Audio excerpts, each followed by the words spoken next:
Hello and welcome to the Face of Pro-Life. Today I'm speaking with Bill O'Brien, the Vice President of Connecticut Right to Life. Thank you for joining us today, Bill. Glad to be back. Thank you. Since the last time we met, we went to the March for Life. Of course, not together, and I didn't see you. I was there. It's one of the rare times I haven't seen you at the March for Life, but it could have been because there were so many people there this year.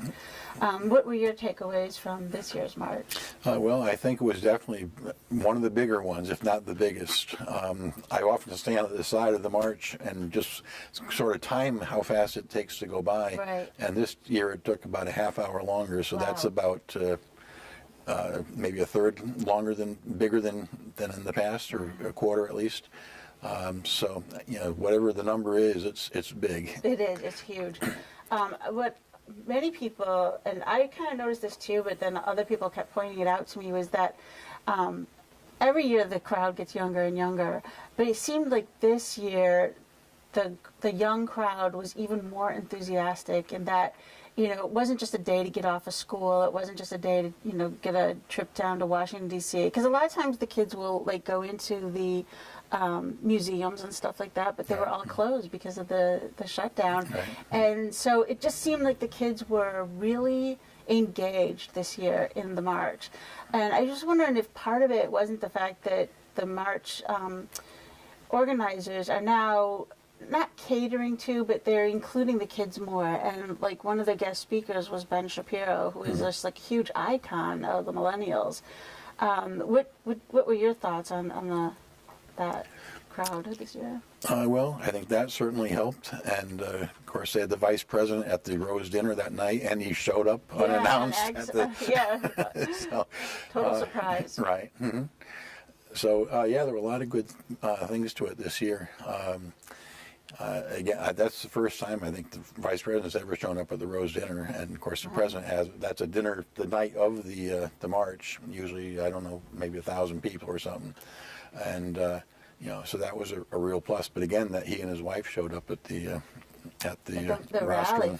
That was really, and apparently it was a very well kept secret because nobody knew about it except for Jeannie Mancini, and so it was really. Because the last time he showed up, we had to go through all sorts of security screenings and everything. Mm-hmm. So this saves a lot of money when he doesn't show up. when he surprises them. That was one of the better rallies, and I think they're getting better at keeping the bloviating from the politicians short and sweet, and they're trying to get the march going faster, because a lot of times you're just standing there and it's just so blasted cold and you just want to get moving, and it takes so long to get that mass of people onto Constitution Avenue. It's just amazing how long it takes just to start marching. The march usually is supposed to start at 1 o'clock, right? And the people at the end of the line, again, if it's an hour and a half or 2 hours before it's over, that means they're waiting till 3 o'clock before they even start at the end of the walk. Yeah, because the nasty women's march was going to be the day after, I really anticipated a lot more counter protesters. And I think this was the year that there was the least amount of counter-protesters.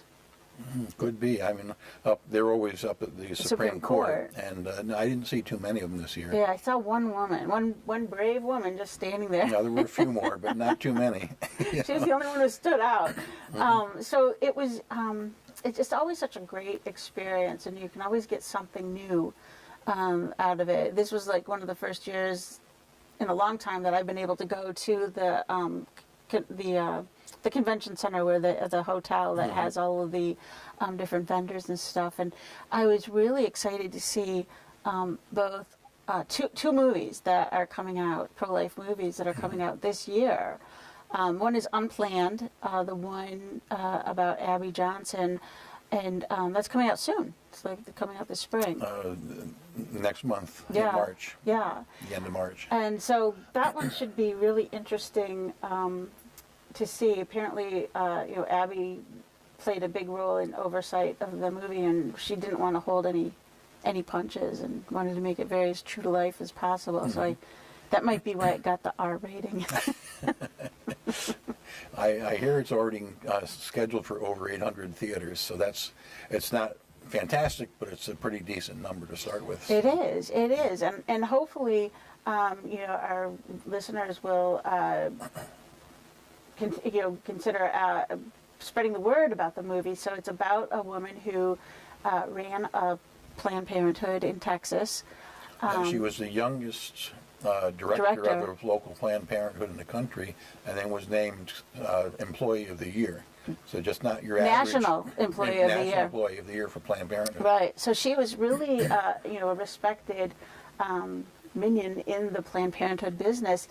And she just had an epiphany. She had a couple abortions herself. She had a suction, and she also had a RE46 abortion.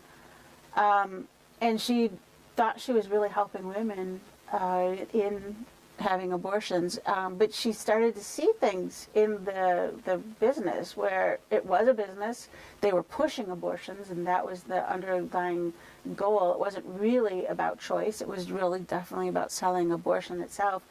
And what really did it for her was the day that they had a substitute abortionist come in, and he wanted to do ultrasound guided abortions. Now, we always tell our clients that if they are going to have, we hope that they don't have an abortion, but if they do, and it has to be a surgical, that they should have an ultrasound guided abortion, because it's safer for them. So I respect the doctor for, doing that.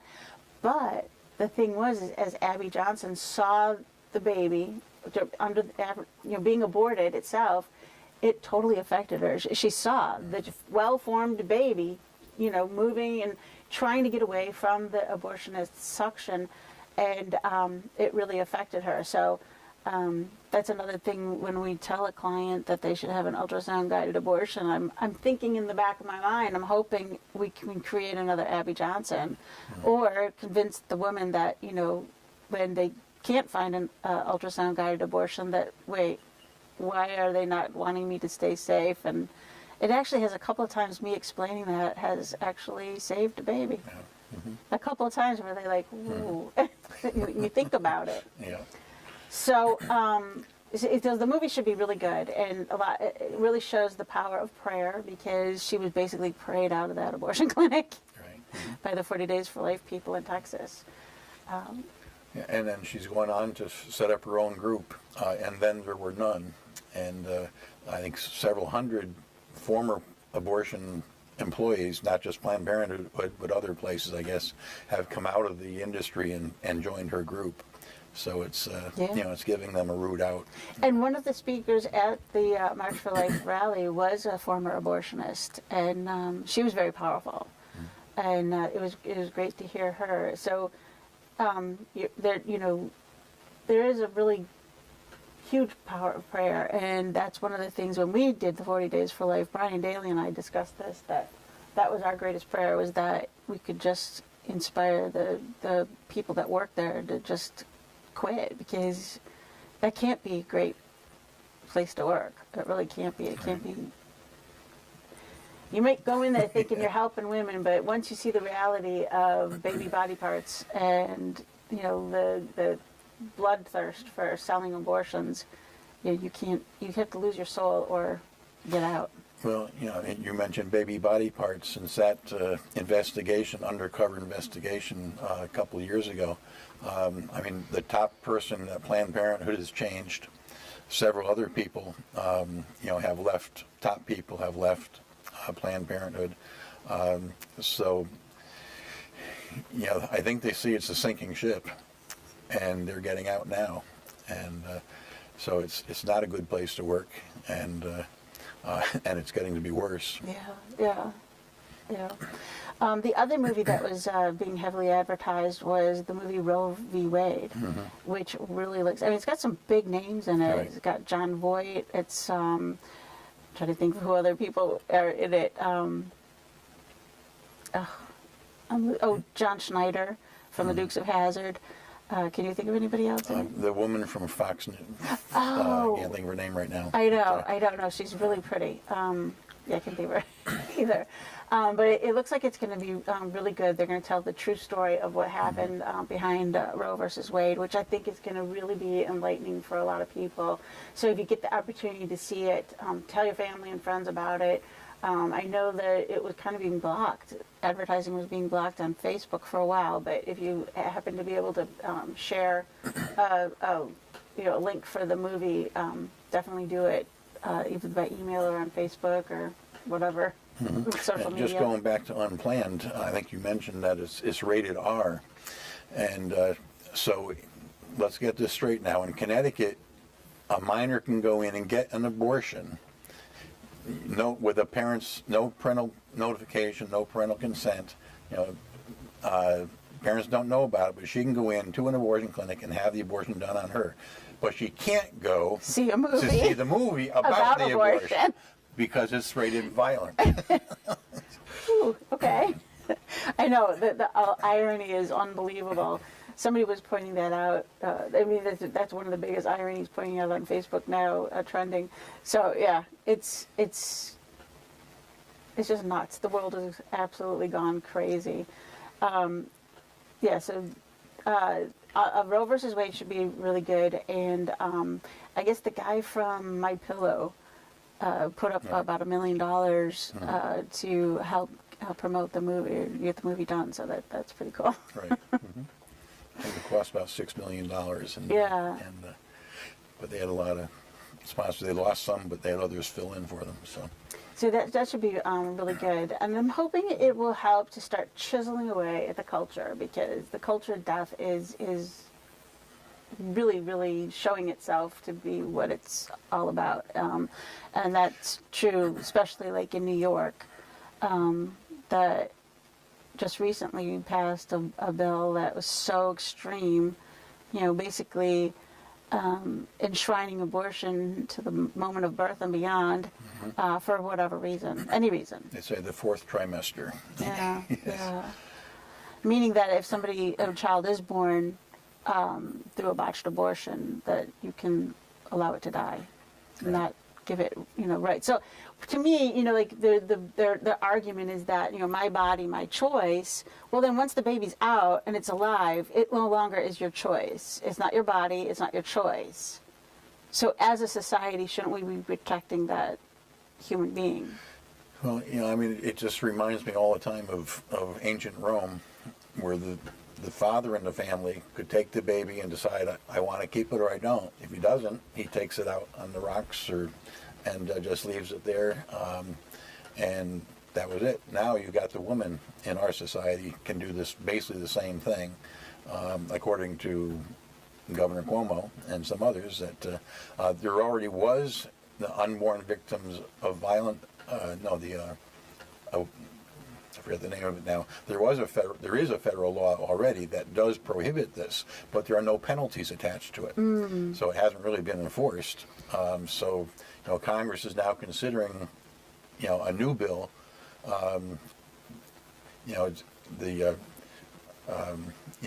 Just voted on in the Senate this week. Which would basically overturn what they're doing in New York and Virginia and such, to really protect a child that's born alive after an abortion, and hopefully have some real penalties with it this time. So I was asking about that because when the New York bill was passed, I'm like, wait. I do remember in 2002, George Bush signed a law saying that if a baby's born in an abortion, you can't kill it. Right. But it was, you can't kill it. You don't have to take care of it, so you can allow it to die. And I didn't realize that. I mean, that's disgusting. That is so disgusting that we would allow a child to Right. to Instead die. of taking the baby out on the rocks in ancient Rome, you And put let him it in the just soiled bake in the utility. You sun. put him in the soiled utility room, Yeah. which is what I've heard has been done, and just let the baby in there, with the garbage or on a sink, and just let him die. And this isn't just with abortion, because I just recently read an article about a couple. Their son is like in his 20s now, but when he was born, he had a cleft palate, and the doctors advised the couple, "Oh, your baby's got a cleft palate, why don't you just, let him starve to death and die? I'm like, wait. They weren't trying to abort that child. That child was born alive, and this doctor is saying it would be perfectly fine to allow that child to die simply because it had a cleft palate. I mean, that's something that's so fixable. So obviously this has been going on, and I'm hoping all of this is just bringing the rats out of the shadows, because this is disgusting. Yeah, and it really distresses me that Planned Parenthood, when they try to oppose this law, they say, well, ACOG, that's the American Academy of Obstetricians and Gynecologists, well, they oppose this law, and that makes me sick to think that the doctor, physicians, national organization of OBGYNs would be opposed to this. The law that says they're we should opposing the protect good the law, babies. right? Yeah. Ugh. I mean, something is really bad in the medical system if the doctors are, willing to commit infanticide and support the infanticide. Yeah. What is? I just. And you put that up with the assisted suicide laws they're going, and you wonder, where is medicine going in this country? I know, and they're discouraging actually ethical people from going into the fields, because a lot of times they're, threatening to force physicians to go against their conscience to participate in abortion or participate in physician-assisted suicide. So instead of encouraging, good people ethical people into going into medicine, where that's the kind of people you want. Yeah, I want my doctor to be ethical. If they put me under, I want them to know that I can trust the guy. Instead of encouraging the ethical people into going into the medical field, they're actually discouraging them and encouraging those with less scrupulous practices. Those that would go at what they used to call abortionist bottom feeders. Yeah. In the medical profession, and it's not a bad thing to keep calling. I know. It's. I don't know. I'm just hoping that a lot of this that's going on these days is just shining a light on how extreme, because we're always being accused of being extremists. But no, really, seriously, allowing babies to die simply because they're not wanted by the biological parents. Obviously, there are other people out there that are more than willing to adopt that child. So once it's outside the body, it's no longer my body, my choice.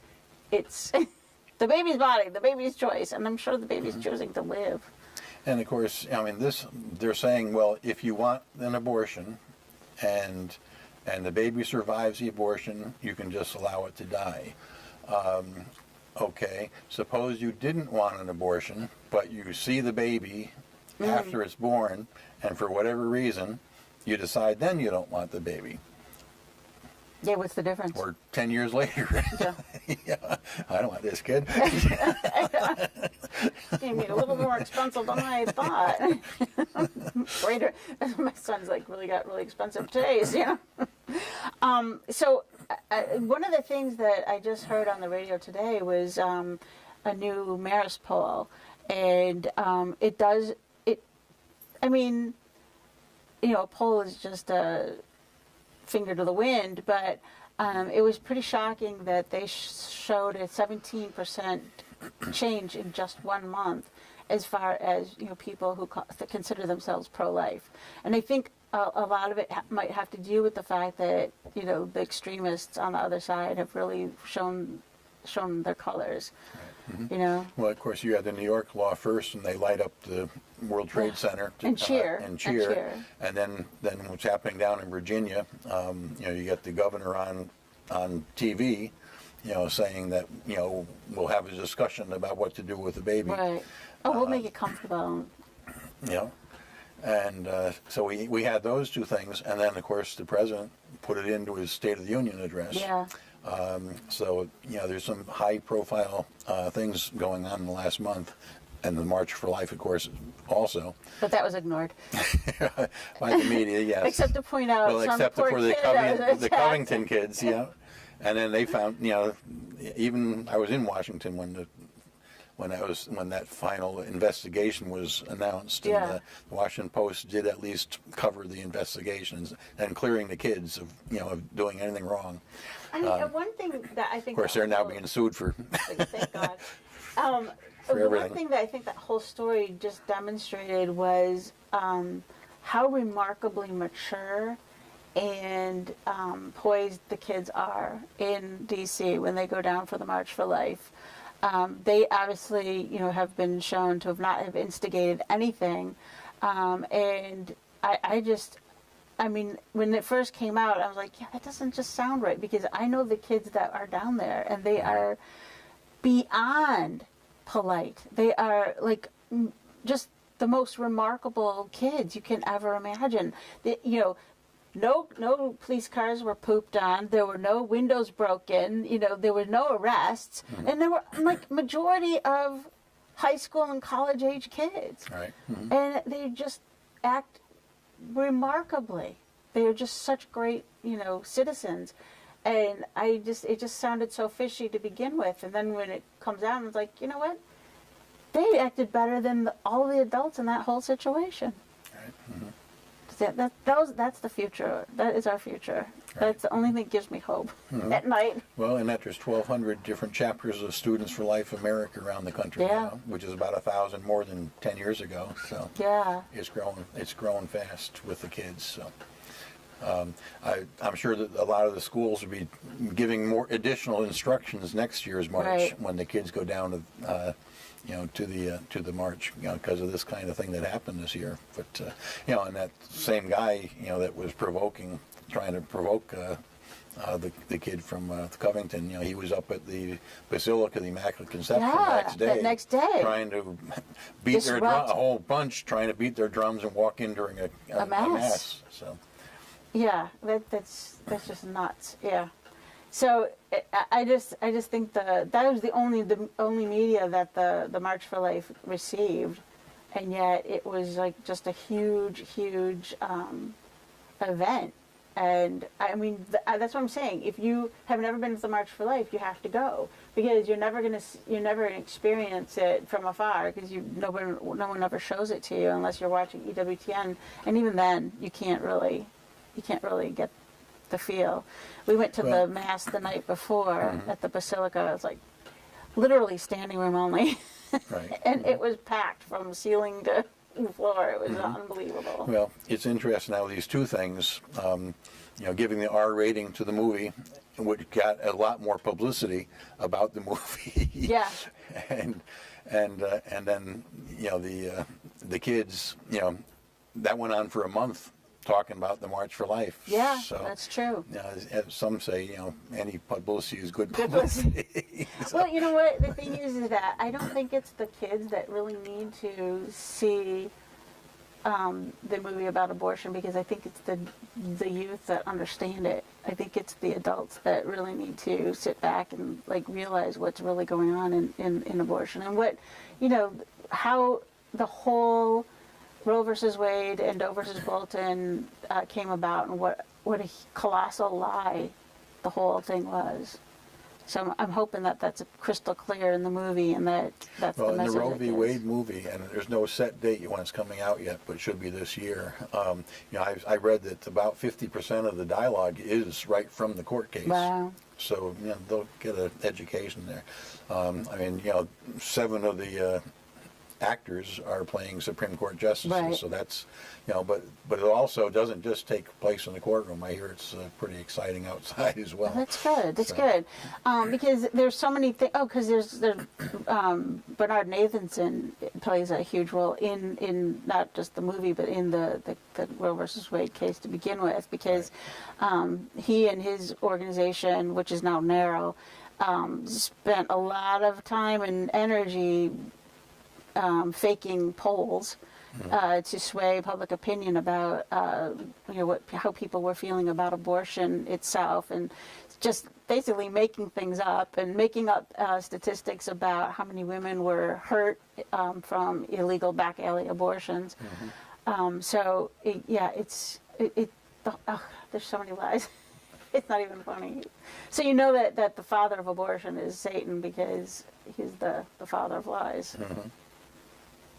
So it was a very good event this year, and the rose dinner was well attended. And Yeah, I didn't get in. Oh, yeah. I called too late. It was the same day that they announced the vice president's coming, and I couldn't get tickets. So wow! it was sold out. Wow! Yeah. Is that like a first? I've been there for the last 10 or so, Oh my gosh! and a lot before that. That's sad.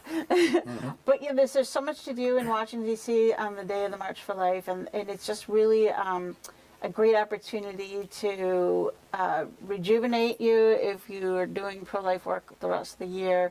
It's also a good way to stimulate you to do more or start doing something, because everybody should be doing something right now to help the cause, because I think there's some momentum on our side. It feels like. Right. As bad as the New York and Virginia laws are, they're reacting to the Supreme Court, thinking that Roe could get overturned soon, and they're trying to protect their own states as far as they go. Right, right. To keep abortion legal there. But it's really a reaction, but they're overreacting, showing their real colors. It's true. Thank you so much for joining us today. Thank you for joining us today. We hope that you talk to your family and friends about the things that you see here on the Face of Pro-Life. Look up Unplanned, the movie, and Roe versus Wade, the movie, and make plans to see both of those this year with some of your family and friends. And when you look in the mirror the next time, you realize yours too is the Face of Pro-Life. Please join us again next time.